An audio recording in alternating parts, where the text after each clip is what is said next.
اعوذ باللہ من الشیطان الرجیم بسم اللہ الرحمن الرحیم السلام علیکم ورحمۃ اللہ وبرکاتہ۔ ایک نئی ویڈیو کے ساتھ آپ کی خدمت میں حاضر ہے ڈاکٹر علی حسین عارف، اور آج کے ہماری گفتگو بھی عقل کے بارے میں ہی ہے۔ ڈم سیریز کی یہ چوتھی ویڈیو ہے۔ اس ویڈیو میں مین جس چیز کے بارے میں ہم گفتگو کرنا چاہ رہے ہیں وہ یہ ہے، انسان کے اعمال کی جو قیمت ہے وہ قیمت عقل کے حساب سے لگتی ہے، یعنی جس انسان میں جتنی عقل ہوگی اس کا عمل اسی حساب سے ویلیبل ہوگا۔ لہٰذا عزیزان محترم، کوشش کرے کہ آپ ہر وقت اپنی عقل میں اضافہ کرتے جائیں، آپ کے جو اعمال ہے ان اعمال کی قیمت بڑھتی جائے۔ اگر آپ دنیا میں عقلاء عالم کو دیکھیں گے تو ان کی جو خدمات ہے، ان کی جو کنٹریبیوشن ہے معاشرے کی اصلاح کے لیے، انسانیت کی بہتری کے لیے، معاشرے کی بقا اور استحکام کے لیے، ان کا کردار بہت حد تک عام لوگوں کی نسبت سے زیادہ نمایاں طور پر نظر آتا ہے۔ اسی حوالے سے ہمارے پاس متعدد روایتیں موجود ہے کہ جناب رسالت مآب صلی اللہ علیہ وآلہ وسلم کی خدمت میں ایک مرتبہ اصحاب کا ایک گروہ پہنچتا ہے، اور وہ گروہ ایک شخص کی تعریف کرنا شروع کر دیتا ہے، اس کی عبادتوں کا تذکرہ کرنا شروع کر دیتا ہے، اس کی فضیلتوں کو بیان کرنا شروع کر دیتا ہے۔ تو جناب رسالت مآب صلی اللہ علیہ وآلہ وسلم نے پوچھا اس شخص کی عقل کیسی ہے؟ تو اس وقت ان لوگوں نے کہا، یا رسول اللہ، ہم اس شخص کی عبادتوں کا تذکرہ کر رہے ہیں اور آپ ہم سے اس شخص کے عقل کے بارے میں پوچھ رہے ہیں۔ تو جناب رسالت مآب صلی اللہ علیہ وآلہ وسلم نے فرمایا، احمق اپنی حماقت کی وجہ سے بعض اوقات ایک فاسق سے، ایک فاجر انسان سے زیادہ بدتر گناہ، زیادہ فسق و فجور میں وہ مرتکب ہوتا ہے۔ تو یقیناً روز قیامت بندے اپنے عقل کے اعتبار سے مقامات رفیعہ کو حاصل کریں گے، اور جس کی جتنی عقل ہوگی وہ اسی حساب سے ثواب کمائے گا۔ اسی طرح سے ایک اور بہت خوبصورت ایک واقعہ ہے، امام محمد باقر علیہ السلام سے مروی ہے، جناب موسیٰ علیہ السلام نے بنی اسرائیل کے ایک شخص کو دیکھا کہ وہ بہت طولانی سجدہ کرتا ہے، وہ گھنٹوں خاموش رہتا ہے۔ جناب موسیٰ جہاں بھی تشریف لے جاتے ہیں وہ ساتھ ساتھ ہوتا ہے۔ ایک دفعہ جناب موسیٰ علیہ السلام کسی خوبصورت وادی سے گزر رہے تھے، تو اس وقت وہ شخص بھی ساتھ ہو جاتا ہے۔ تو اس شخص نے جیسے ہی اس وادی میں پہنچا تو وہ ایک آہ بھرنا شروع کر دیتا ہے۔ تو جناب موسیٰ علیہ السلام نے اس سے پوچھا، کیا ہوا ہے، کیوں تم آہ بھر رہے ہو؟ تو اس وقت اس نے کہا کہ مجھے افسوس ہے کہ یہاں پر کوئی گدھا موجود نہیں ہے، یہاں پر کوئی حیوان موجود نہیں ہے، اگر کوئی حیوان یہاں پر موجود ہوتا تو ہم اس حیوان کو چراتے۔ اس وقت جناب موسیٰ علیہ السلام اس بندے کے عقل کو دیکھ کر اتنے غمگین ہو گئے، اتنے میں وحی الہی ہوتی ہے، اے موسیٰ آپ کیوں اس قدر غمگین ہو گئے ہو؟ میں قیامت کے دن لوگوں کے عقل کے حساب سے ان کو ثواب اور اسی حساب سے ان کو سزا دوں گا۔ تو عزیزان محترم، آپ نے اندازہ لگایا کہ اللہ تعالیٰ کی نگاہ میں انسان کے اعمال کی جو قدر و قیمت ہے وہ اس کے عقل کے حساب سے لگتی ہے۔ اسی طرح سے امام صادق علیہ السلام سے مروی ہے کہ ایک شخص سلیمان دیلمی ہے، وہ امام کی خدمت میں حاضر ہوتا ہے، ایک شخص کی عبادت کے بارے میں تذکرہ کرنا شروع کر دیتا ہے، اس کے تقوی اور پرہیزگاری کے بارے میں بیان کرنا شروع کر دیتا ہے، اور اس نے کہا، مولا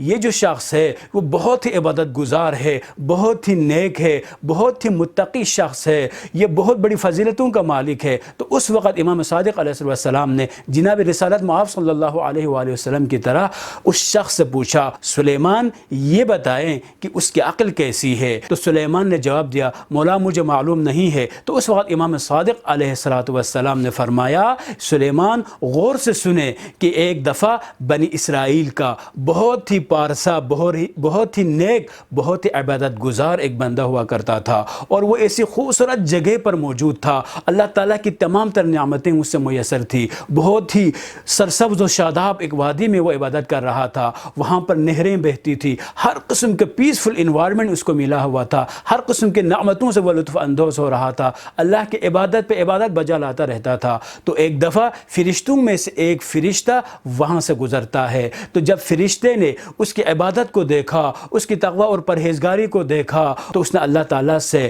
یہ سوال کیا، بارہ خدا مجھے اس عابد کے جو ثواب ہے وہ ثواب ذرا مجھے دکھائیں۔ جب اللہ تعالیٰ نے اس عبادت گزار بندے کا جو ثواب ہے، اس کو ملنے والے جو انعامات ہیں، ان انعامات کو اس فرشتے کو دکھایا تو وہ فرشتہ حیرانگی میں مبتلا ہو گیا۔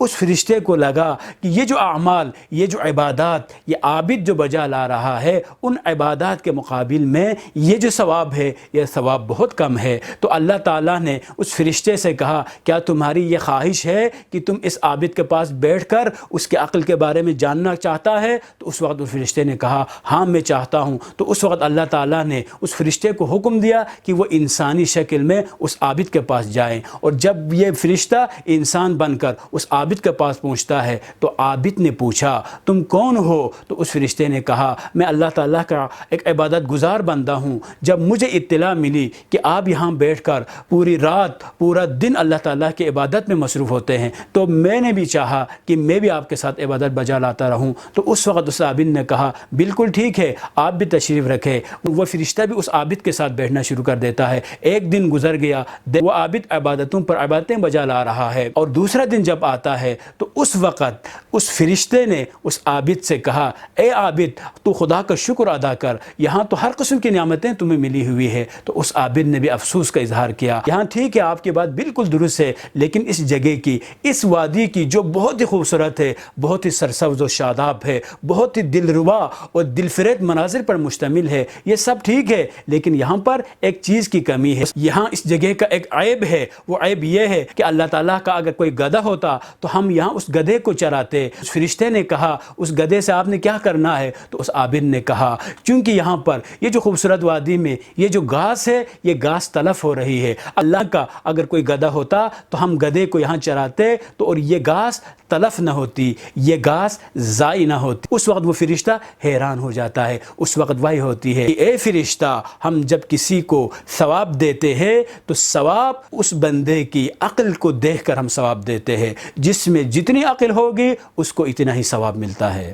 تو عزیزان محترم، آپ نے ان تین واقعات کو سننے کے بعد یہ اندازہ لگایا ہوگا کہ انسان میں عقل کا ہونا کس حد تک ضروری ہے۔ انسان کے جو اعمال ہے اس کی قدر و قیمت عقل کے حساب سے ہی لگتی ہے۔ آپ کوشش کریں، اپنی عقل کو بڑھانے کی کوشش کریں، ہر وہ کام کریں جس سے آپ کی عقل بڑھ جاتی ہے۔ جب آپ کی عقل بڑھے گی تو آپ کے اعمال کی قیمت بڑھے گی، آپ کی نماز کی قیمت بڑھے گی، آپ کے روزوں کی قیمت بڑھے گی، آپ کے حج کی قیمت بڑھے گی، یعنی جو بھی نیک عمل آپ بجا لائیں گے تو اس کی قیمت ڈبل ہونا شروع ہو جائے گی۔ بلکہ ہو سکتا ہے کہ ایک زمانے میں آپ کی 2 رکعت نماز کی قیمت کچھ اور ہو۔ جیسے جیسے آپ معرفت الہی حاصل کرنا شروع کریں، جیسے جیسے آپ کے عقل بڑھنا شروع ہو جائے تو آپ کے انہی اعمال کی قیمت پہلے کی نسبت سے بہت زیادہ بڑھ جائے۔ والسلام علیکم ورحمۃ اللہ وبرکاتہ۔